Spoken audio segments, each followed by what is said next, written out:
Hi there, welcome back to the Murphy Family Kitchen. I'm Jim Murphy, and today we are going to make corned beef and cabbage. It's going to be a little different than the traditional corned beef and cabbage where everything gets boiled in one pot with potatoes and carrots and everything else. I'm going to cook the meat separately, cook the cabbage separately, and because I follow a low carb keto style diet, I'm going to make cauliflower mash to go along with it. So I'm going to show you how each of these steps go. I will tell you that I'm going to cook the meat in beer. Not the traditional boil it in water, but we're going to cook it in beer. I see this as a low carb meal. We follow a low carb keto style diet. I don't know how many carbs may or may not get from the beer into the meat, and so therefore I'll leave that up to you to decide if this is right for you or not. My family enjoys it. We really like this. It's a tradition for us. I think your family would like it as well. So thank you for being here. Let's get started. So the corned beef that we're going to use today is prepackaged corned beef. You buy them in really any grocery store. It doesn't matter what the brand is. Whatever your store has works out just fine. I think they're all very similar. And actually what corned beef is it is a salt-cured beef brisket. And this is a flat cut of the brisket. They also sell them in the point cuts, which are a little bit bigger, a little thicker, and have a lot more fat on them than what the flat cuts have. We're going to use a flat cut here today, and we're just going to go ahead and start with this. So when I say these are salt cured, that is what these are. They're cured completely in salt.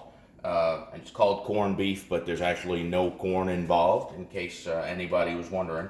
It's because of the salt that they cure it in is like what we would traditionally call probably rock salt, very thick pieces of salt, and they're referred to sometimes as corns of salt. And that's the reason for the name corned beef. I fished a little packet out here that has all the seasoning in it. I'm just going to cut that, and we're going to dump that straight in, just right on top of the meat. It's all going to float away in a second anyway, but it'll all be in there. And then the way that I like to prepare this is not to just boil it in water. I'm not a big fan of boiled meat. It tastes fine that way. I like smoked meat. I like grilled meat. I like meat that has flavor to it. So what we're going to do here is we're going to add flavor to this by cooking it in beer. And I like to use dark beer. What I have here is an oatmeal milk stout. You can use any kind of a dark beer, and the brand is not important. These that I'm using here came as a variety pack from a craft beer set that my wife had gotten for me. I'm a big fan of different craft beers. I like to try them all, and this just happened to be in one of the kits that she got for me. So we're going to use this today. The darker the beer for me, the better when you're cooking like this. And we're going to put in enough to cover the meat. And we want to make sure we have the fat side up, if I hadn't said that already. And it's going to take one more. It usually takes 3 to cover it up. Now, if you have the bag inserts for your slow cooker, they will make life a whole lot easier for you when you're done. I don't have one now, so I'm not using one. But if you do that before you get started, you will be much happier when you're through. Makes the cleanup a lot easier. So that looks pretty good. That's just right over the top of the meat, which is perfect. And we are going to turn this on high, cover it up, and we're going to let this go. The instructions on the package say on high 5 to 6 hours or until fork tender. A lot of times those estimates aren't necessarily accurate for the size of the meat that you have. This one seems a little bit small for that. I'm going to start checking it at about 4. We get to 4 hours, I'll come out and take another look. And when we get closer to the time that it's being done, we're going to work on putting our cabbage and our cauliflower mashed together so that we have a complete dinner when it's all said and done.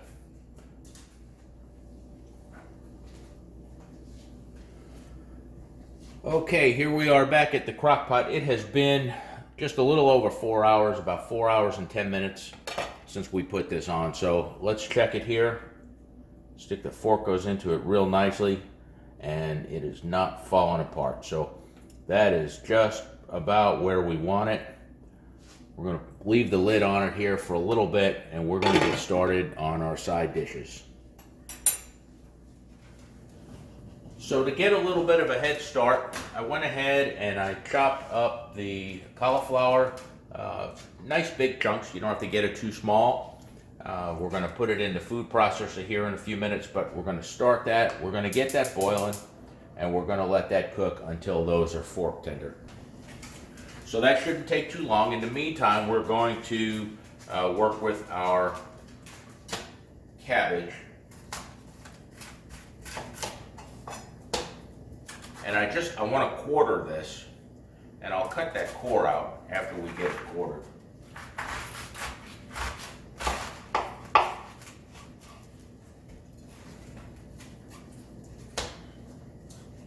There's probably other ways to do this, but this is what I'm accustomed to, so I'm going to continue with this and just slide that core out of there. And then I'm going to place these just in the pot here, and I have just about 1 inch of water in the bottom of the pot. Okay, so we have all of these quarters in this pot. This water is lightly salted. We're going to bring this to a boil. I'm going to cover it up, turn it down to a simmer when it begins to boil, and just let this cabbage soften up. And then we'll drain the water off. We'll put some salt, pepper, and butter on it, and it will be exactly where we want it to be. So we'll get that started, and we will come back in just a few minutes when that begins to boil.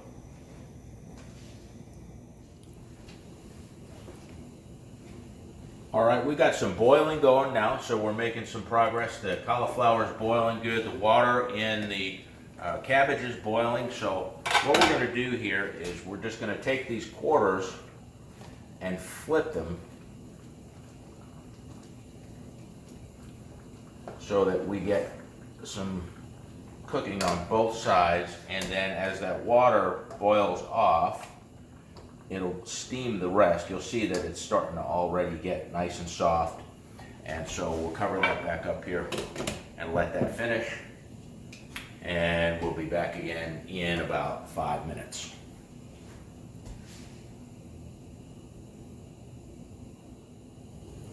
So while we're waiting for the vegetables to finish cooking, we're going to go ahead and take our meat out, put it on this cutting board, and let it rest for a few minutes. It needs to rest before we slice it, and that'll give it an opportunity to do so while we get everything else ready. That looks really, really nice. Very happy with that.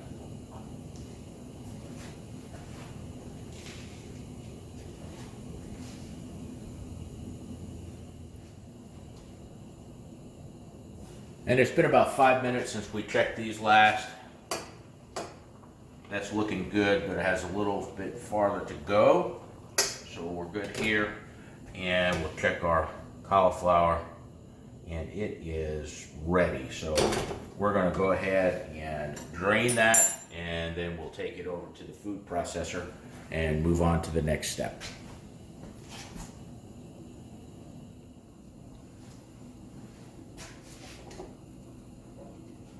So the cauliflower is drained, so we're going to bring that and put it into our food processor. Now, if you don't have a food processor, you can do this with a hand masher like you would use on potatoes, or maybe even in a blender. I haven't done that, but I don't know why you couldn't.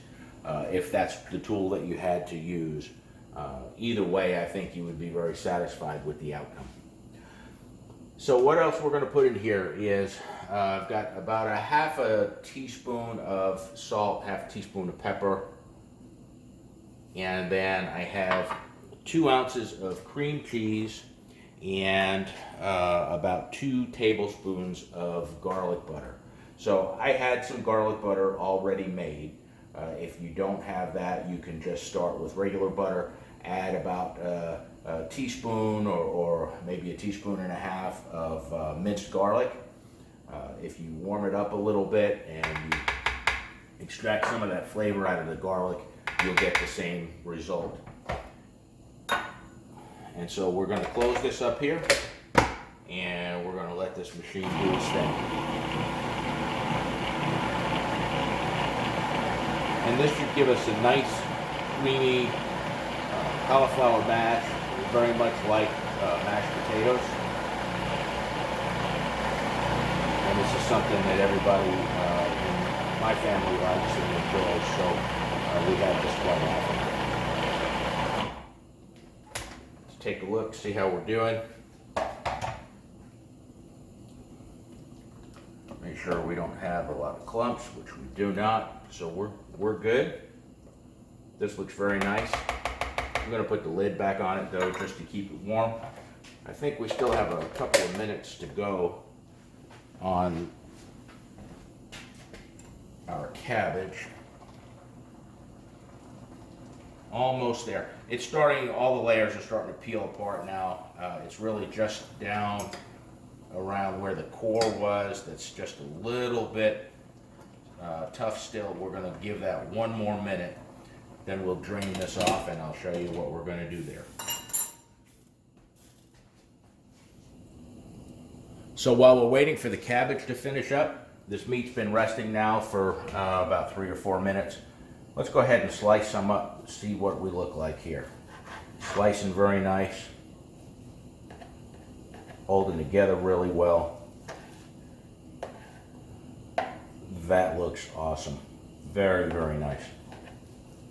And you'll see, since this was the flat of the brisket, there's not a lot of fat on it. It's just a tiny little bit on there.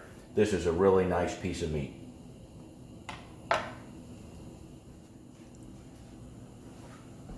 All right, one last check on the cabbage, which I think will be done, and it is. Yes, all of it is done. So we're going to go ahead and drain this off, and I'll be right back.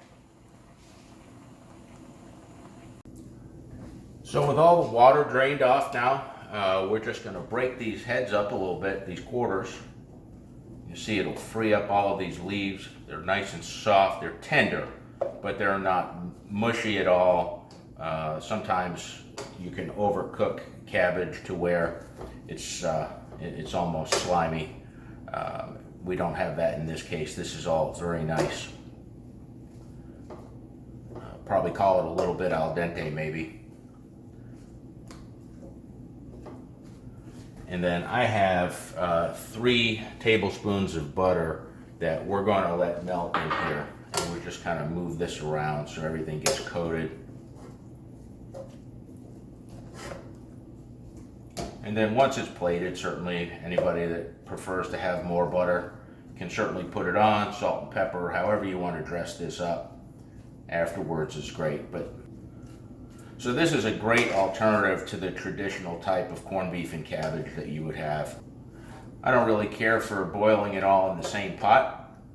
At the end of the day, you're just looking for a delicious meal, and it's really up to your personal preference of how you decide to do it. So that looks great. We're going to get all this up on a plate and see what we have. Well, this looks great. I hope you can see this okay. The meat looks delicious. The cauliflower mash looks really nice, and the cabbage is done to perfection. Let's go ahead and get a taste of this and see how we did. Okay, let's get a taste of this. It looks and smells fantastic. That meat just pulls apart. It looks nice and juicy. Very good. Excellent flavor. The flavor of the dark beer really soaks in, gives it a great taste. Cauliflower mash, nice and creamy. Again, very good. And I am a big fan of cabbage. I really like it this way. Just a little bit of butter. And that's delicious. Very good. Glad to share with you one of my family traditions. We do this at St. Patrick's Day every year. We have some others that I'll also be sharing, so I hope you stay tuned and watch for some additional videos that are coming out. If you haven't already subscribed to my channel, please do. Give me a like on this if it was helpful to you. Subscribe to my channel, check out some of the other things that we have going on. I have a lot of videos coming up that are really going to address the low-carb keto lifestyle, and I think that'll be helpful to everyone. Look forward to seeing you all at the next video. Thank you very much. Bye.